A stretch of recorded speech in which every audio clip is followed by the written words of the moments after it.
أعوذ بالله من الشيطان الرجيم بسم الله الرحمن الرحيم تكبير الله أكبر تكبير الله أكبر تكبير الله أكبر نعرة رسالة يا رسول الله نعرة رسالة يا رسول الله نعرة رسالة يا رسول الله نعرة حيدري حيدري حيدري نعرة الصلوات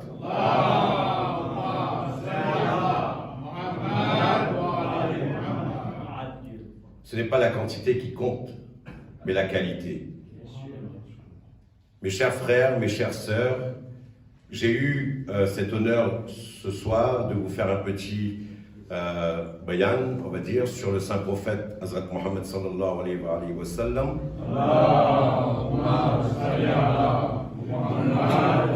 Ainsi que sur son arrière-petit-fils, l'imam Ja'far Sadiq alayhi salam.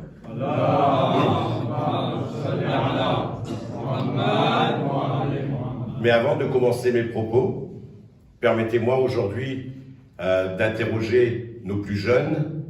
Donc je tiens à vous poser une question. En fait, je vous poserai deux questions parce qu'il y a deux cadeaux qui sont offerts par un Ban Dekouda.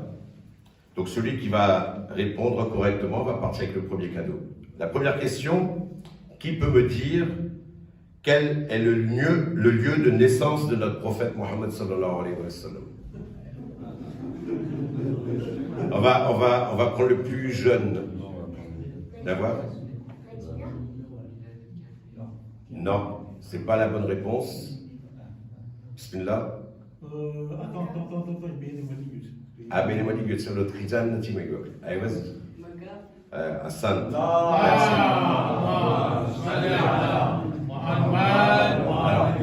Permettez-moi, Sheikh, Bismillah. Nana, t'as bien? It's your honor for me, please. Thank you. I request Sheikh. Thank you so much. Thank you. Inshallah. May Allah bless you. Inshallah.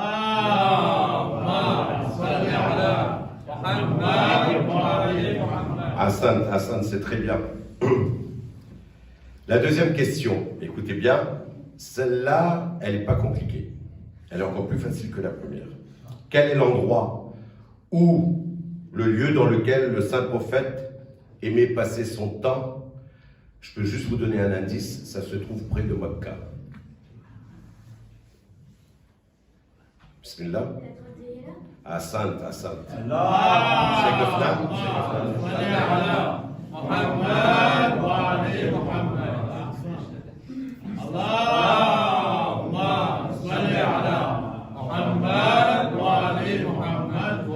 Comme je vous l'ai dit, ce n'est pas la quantité mais la qualité.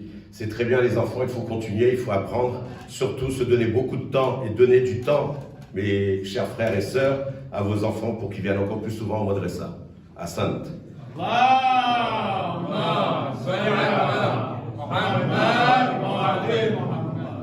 Je vais juste vous prendre quelques petites minutes pour vous faire une petite esquisse de la vie de notre prophète Hazrat Muhammad sallallahu alayhi wa sallam.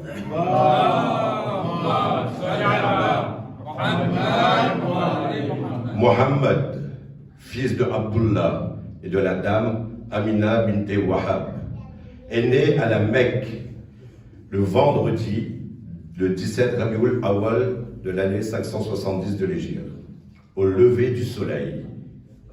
Bon. Avant l'Hégire, pardon, excusez-moi. Merci, c'est bien le fils de son père. Merci papa pour la rectification. Donc c'est bien le vendredi 17 Rabiul Awal à 570 avant l'Hégire, au lever du soleil. Après l'Hégire, après la naissance de Jésus-Christ. On est d'accord. Voilà. Après la naissance de Jésus-Christ. Au lever du soleil, pendant l'année de l'éléphant, à l'époque du règne de Anushirwan, le roi de Perse. Le prophète Mohammed, sallallahu alayhi wa sallam,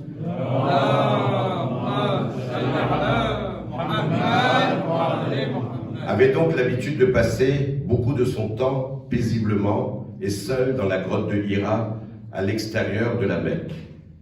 C'est là que l'ange Jibril, l'ange Gabriel, lui rendit visite et lui apporta la révélation du Coran Sharif. Il dit, « Lis au nom de ton Seigneur qui a créé. Qui a créé l'homme d'un caillou de sang? Lis, ton Seigneur est le très généreux, qui a enseigné par la plume, a enseigné à l'homme ce qu'il ignorait. » Le noble saint prophète répondit alors le message de son Seigneur parmi le message de son Seigneur parmi le public. Il proclama la parole d'Allah dans les rues et dans tous les coins et recoins en disant aux gens, dites, il n'y a de Dieu qu'Allah et vous serez sauvés. Les Mécois étaient idolâtres à cette époque-là. Ils se moquèrent de lui et le tourmentèrent tellement qu'il dit, aucun prophète ne fut persécuté autant que moi. Au début, quelques personnes seulement ont répondu à l'appel du saint prophète.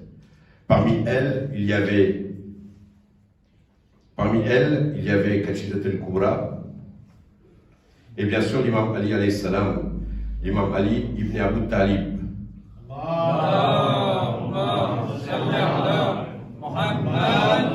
Et bien sûr, petit à petit, d'autres les ont suivis.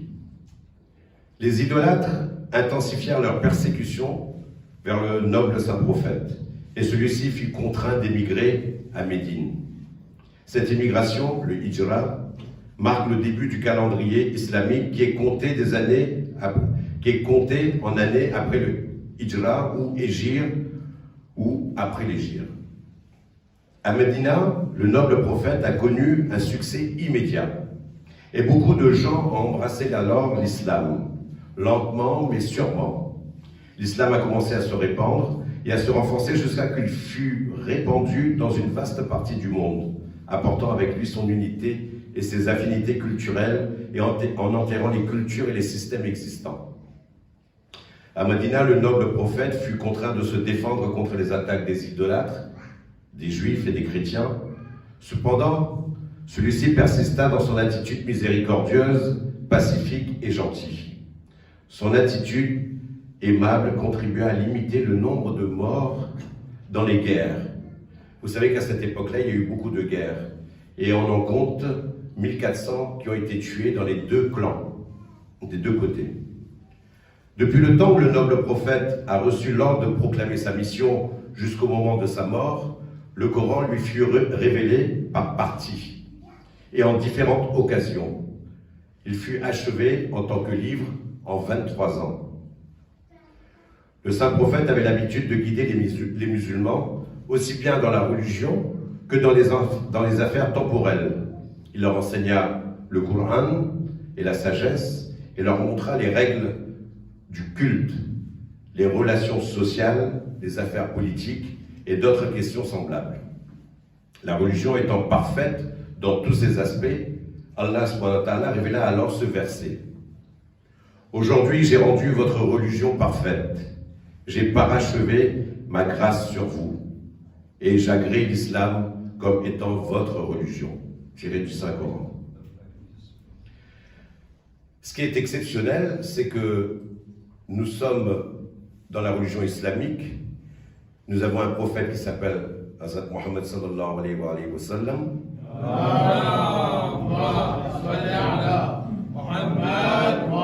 Et son jour de naissance coïncide exactement avec celui de l'imam Jafar Sadiq, dans lequel, là où vous allez, vous les Chiites, nous les Chiites, nous sommes des Jafari. Et nous arrivons justement directement de ce nom de l'imam Jafar Sadiq.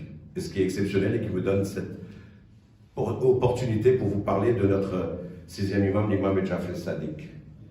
Alayhi salam.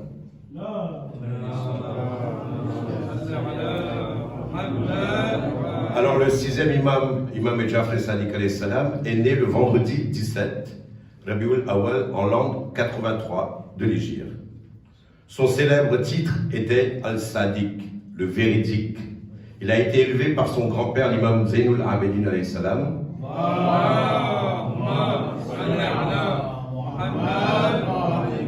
pendant presque 12 ans, et ensuite par son père l'imam Mohammed al-Baqir, alayhi salam, et cela pendant près de 19 ans. La période de son imamat a coïncidé avec la période la plus révolutionnaire et la plus fertile des événements de l'histoire musulmane. La période où l'on a assisté à la chute de l'empire omeyyade et à la montée de la dynastie abbasside. Donc sous l'imamat de notre sixième imam, les conditions de diffusion des sciences islamiques furent donc encore plus propices. C'était le moment opportun justement pour propager notre culte. Non seulement le contexte politique était favorable, mais par ailleurs, suite aux efforts de publication des hadiths de notre cinquième imam alayhi salam et de ses élèves, les gens avaient pris conscience de leurs besoins en connaissances islamiques et attendaient d'autres récits concernant les gens de la maison, les Ahl al-Bayt. De plus, la dynastie omeyyade était vacillante, elle n'était pas encore bien ancrée. Donc la dynastie abbasside, qui n'était pas bien établie, cherchait une légitimité et voulait avoir le soutien, bien sûr, de la famille des Ahl al-Bayt, les martyrs de Karbala. L'imam Ja'far Sadiq alayhi salam se mit à diffuser les sciences religieuses et des textes islamiques. Les savants venaient de tous les coins pour l'interroger au sujet des sciences, pour vous dire à quel point et à quel niveau il était. Et il interrogeait sur toutes les sciences, surtout islamiques, de l'histoire des prophètes, des imams et de la philosophie. Celui-ci discutait avec diverses catégories sociales, dialoguait avec les représentants des différentes nations et religions.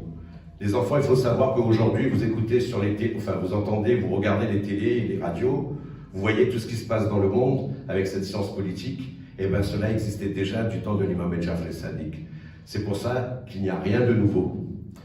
Voilà, je terminerai là-dessus et je vous invite encore une fois à aller parfaire votre science. Et cela n'est possible que si vous allez tous à la médersa et écoutez nos professeurs et nos cheikhs qui sont là pour vous guider, autant que vos parents qui ont le devoir de vous aider, de vous accompagner. Par Mohammed, par les Mohammed salawat.